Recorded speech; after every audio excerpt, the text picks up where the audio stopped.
Bandwidth for this podcast is brought to you by CacheFly at CACHEFLY.com.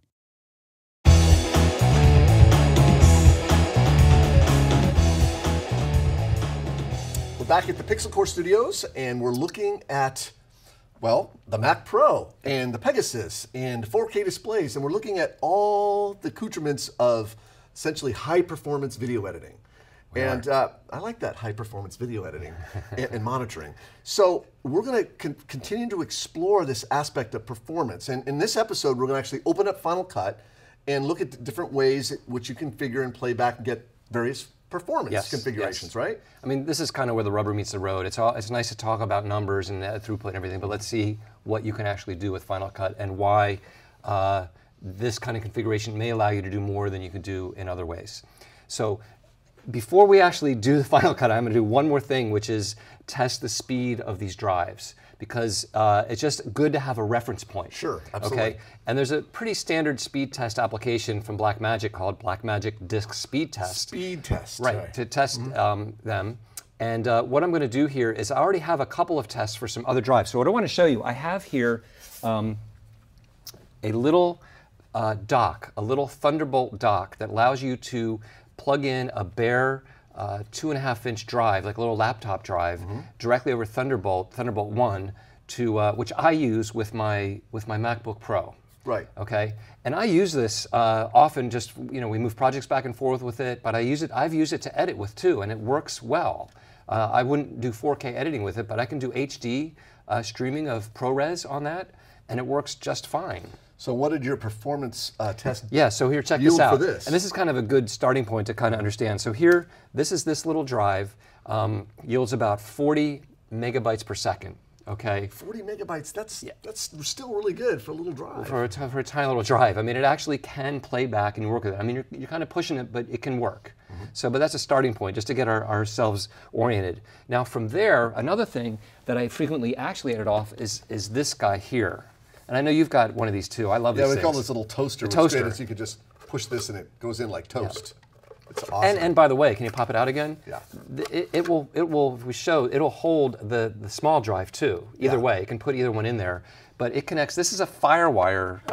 There's a bunch of connectors in the back, but it's not Thunderbolt. Yeah. Because at the time they didn't have one. They probably do now. eSATA, FireWire, Right. USB 2. So I go from FireWire to a Thunderbolt adapter to my MacBook Pro, and I can actually play back a single stream of optimized 4K off of this on a MacBook Pro.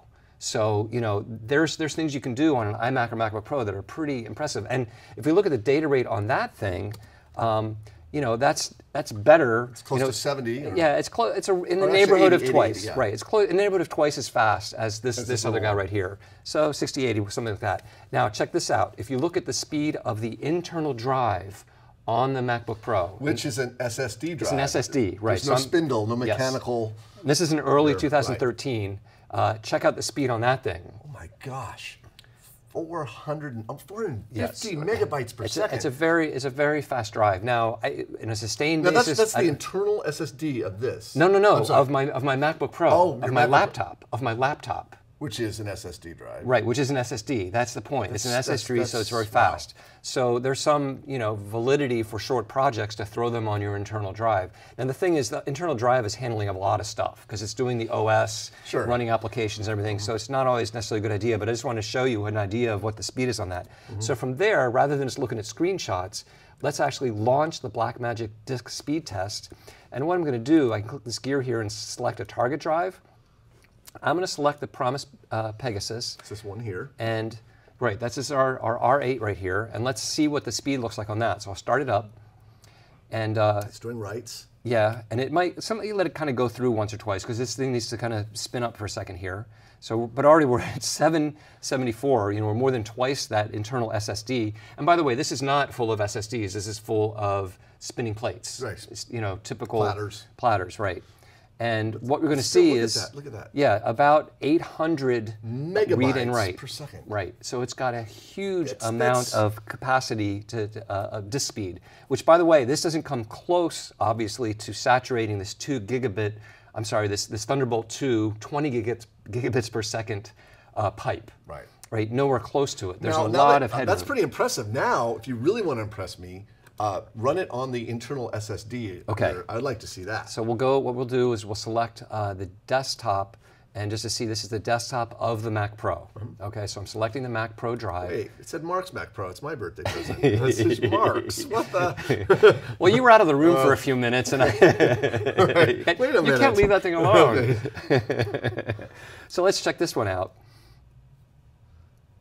And it's kind of, this speed test thing wasn't made to handle this because it's just peaking out completely. Well, what's amazing is that you're really talking about essentially a gigabyte per second being pushed through this pipe. Right, and if you look below at the graph, the graph actually only goes up to 2K. Right. And obviously everything's checked because it can basically do anything that you can throw at it, including 4K, which isn't even included on the chart. Sure. So that just gives us some sense of what's capable, and that's all well and good, and it's great to know those numbers. But let's really go where the rubber meets the road. With Final Cut Pro. With Final Cut Pro. So here we are in Final Cut Pro, and let's examine exactly what this project is that we're looking at. So but before you do, we were talking off screen a little while ago. There's like 3 pillars of performance. So you want to look at that. Yeah, good point. Thank you. Yes. So the 3 pillars of performance are playback. Well, import. Import. Right. Yeah. How fast can you actually import stuff? Right. And transcode it.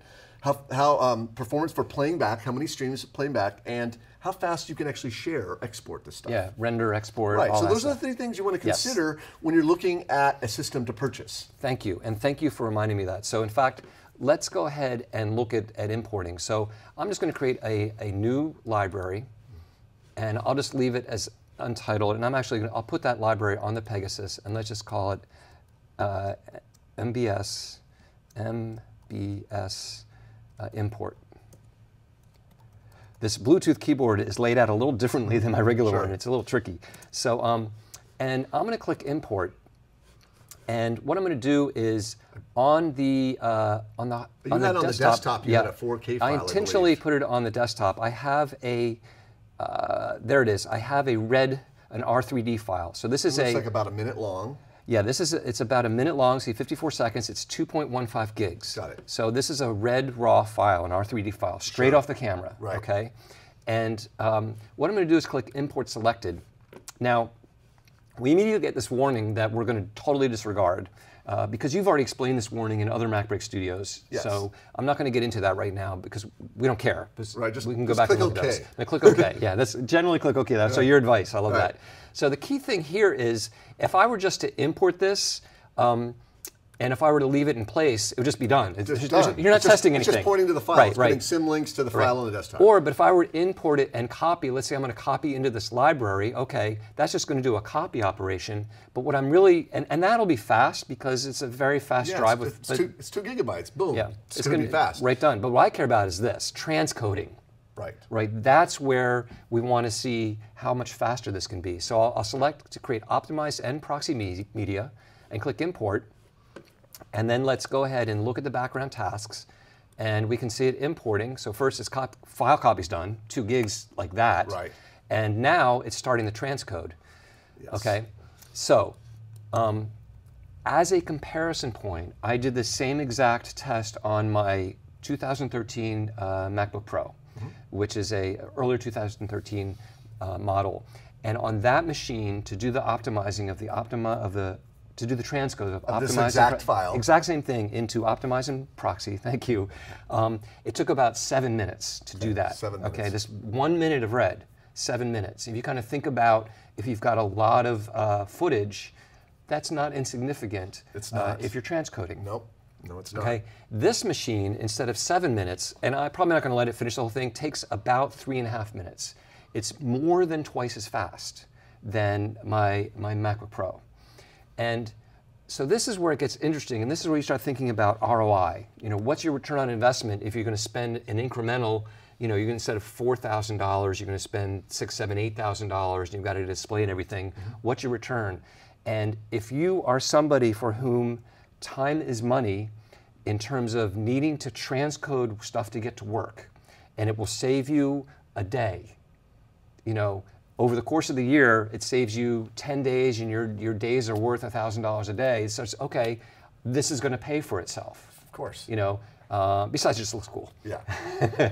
But this is, it has tangible benefit in terms of increasing the speed of transcoding. So you have to weigh that out. Yeah, exactly. You have to decide if that makes sense to you. Honestly, for me, when I need to transcode projects, I let it run overnight. I'm not generally not working in a facility that we're cranking out one after the other. Sure. I can let it do overnight. So it's not as a big deal for me. Just that's my own personal experience. So that's number one, transcode. So number two would be playback performance. Okay, yes, that's how right. do things play back? Exactly, and what's being played back, and how many streams of what's being played back. Yeah. And there's a lot, we talk about this a lot, but I want to give one specific example here. So this is your show you shot, and maybe talk a little bit about what it was shot with. And yeah, we're doing a short film, and we're on Coronado Island in San Diego. Beautiful day, beautiful actress, and handsome guy, and we just got this really great little short that we did, and we shot it on the Red Epic camera. Same one that was right. Lord of the Rings, excuse me, The Hobbit, what have you. That's the camera we shot with, and we have a 4K footage, and some of the stuff we shot in 5K. And now that you asked me at one point, well, why 5K? Well, we wanted this extra large frame if we want to do some cropping and reframing. Move around it. That's exactly why. Okay. So I've had some time to think about it. Okay. It's been a few months since we shot this. So let's look at this for a minute. What I'm going to do is I'm going to park on a frame, and I'm going to hit Shift F to reveal in browser, our old match frame friend.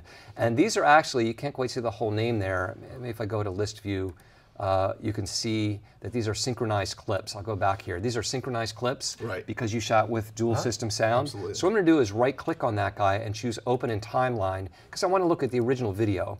And I'm going to open the inspector. So this is what I wanted to see. This video clip is 3840 by 2160, so it's an HD clip, quad HD. Sure. Exactly four times the size as 1920 by 1080. 24 frames a second, but this is the main thing. For this project, we chose not to optimize, okay? So we're looking at, in this project, the original red raw R3D file. Yes. Not optimized, which is more difficult to play back. Yes. Okay, it's a smaller file, but it's more difficult to play back. But what's cool is, and I should mention, just offset, in order to even play this back, you have to install the Red plugin. Oh yes, yes. Thank you for mentioning that. In fact, I put on the desktop everything I installed on this machine for you. Right. Besides the Final Cut Motion and Compressor, I put in FX Factory, so we have our plugins. I put in DaVinci Resolve. I put in the plugin, the Red plugin, and also Red Cine X. Comes along with it, so you get the player. So that's all installed in there. So yeah, thank you for bringing that up. That's absolutely necessary.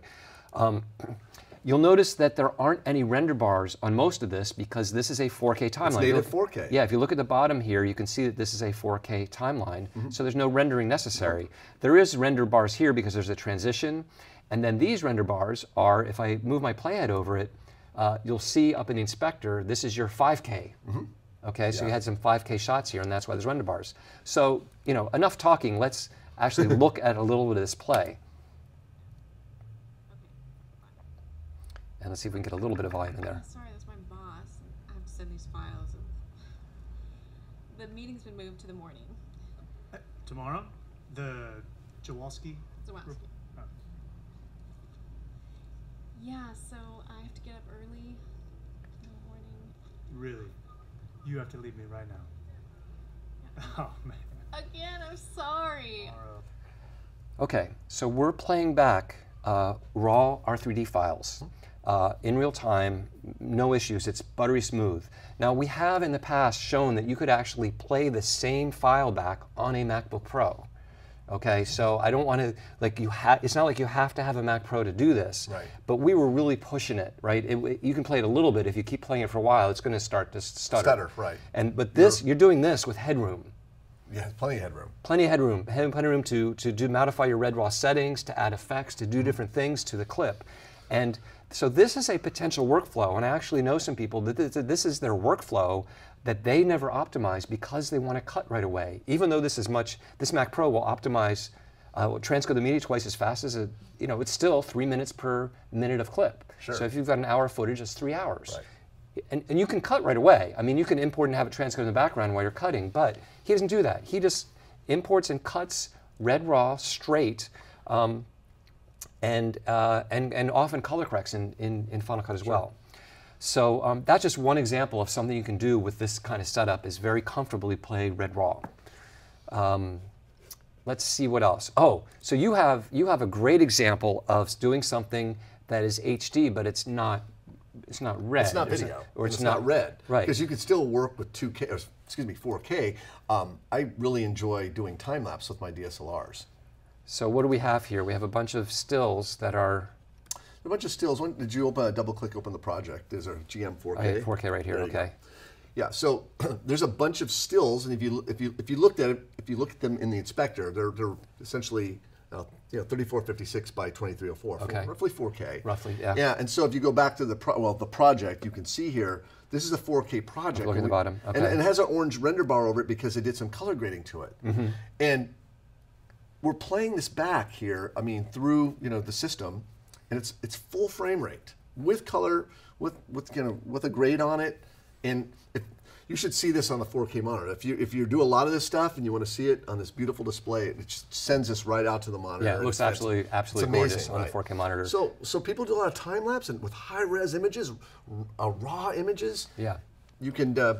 Although Final Cut allows you to import raw, you can't really manipulate the raw data because there's no there's no for stills. There's no camera raw built into it. I think that would be really good for Apple to add in the near future. Do it for Aperture. Why can't it just be built into Final Cut? But it's another story. But the fact that you can do this is pretty amazing. Well, just to have a 4K production pipeline. Yeah, you don't bring it to JPEG and make it smaller. Yep. 4K images playing back in real time. It's absolutely fabulous. So those are two examples. One more example. I'm going to jump over to motion. Okay. Now, I can't wait to see this because there's not been a lot of talk about this setup in motion. And what you can do in motion. Exactly. So if I go to the Promise drive, I have a motion project here. And this project is actually based on a training. We have a brand new motion training that goes for new users on how to use motion. And this project, I'm just going to jump forward a little bit to show you, it's got a sort of a label on here and an animation and a bunch of particles. And this label has a whole bunch of elements. It's all built right within motion. On my MacBook Pro, which generally has outstanding playback performance for motion. I've been very happy designing in motion on that, especially connected to like this Thunderbolt display. But this particular project with all the replicators and particles and text and things going on plays back about 4 frames per second on that machine.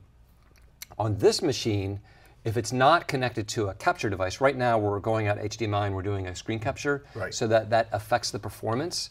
So we'll see what we get. But when I was doing this, I'm getting full frame rate playback. Oh, in fact, 24 frames, 23 frames a second. Yeah, and let's even let it go through once and cache into RAM. And this is where, in terms of performance, we're taking the benefit of the graphics card. Look at that, 24 frames per second with particles, with background, with replicators. Versus 4 frames on my laptop. And look, what, you're doing some sort of slow-mo thing? I mean, are you doing some sort of a... So she's got optical flow applied to her, which is another thing, because optical flow is something that has to run and be calculated, and this will calculate optical flow twice as fast as the MacBook Pro. So for me, who likes to use motion a lot, this is a really exciting thing because it's so fluid and easy to work in motion and actually throw a lot of stuff at it. And more we're going to be building 4K projects in motion because you're going to build them for Final Cut. And that's my lovely daughter, Rachel. It is your lovely daughter. Yeah. So that's just a totally separate kind of example of what's possible. So just to complete the 3 legs of the stool here, the 3 legs of performance, render and output. I'm not going to actually output a project here because it's not very interesting to see. But straight out of Final Cut, it's twice as fast. Again, as a MacBook Pro, it's twice as fast to export something than it is. Because I know a lot of the output is handled by the GPUs. Yeah. Right. So because you have those dual graphic cards, that I'm sure that comes into bearing with a lot of the processing when it's spitting out a file. It's a good point. In fact, if I launch Activity Monitor and we look at these are the CPUs. If I'm playing back motion with this, you'll see that the CPUs are idle. Yeah, they're not doing anything. Yeah, they're doing very little because this is taking advantage of these D700 dual graphics cards with 6 gigs of VRAM on each one. This is where we're using the power of the graphics card extensively. When we were importing and transcoding media, that's using the CPUs. Yes. You'd see all these, at least half of these anyways, pegging as that went under. So a couple examples there of performance of doing a red raw workflow, of doing time lapse, photo, and then of motion. Yep. And Fantastic. then so we're going to do, we've got one more thing, but we're going to break it into a separate episode. Yeah, so pretty impressive, this configuration here. Like Mark said, in the next lesson, we're going to actually look at multiple streams of playback vis-a-vis the multicam edit feature in Final Cut Pro 10. So you don't want to miss that. So we'll see you in the next lesson.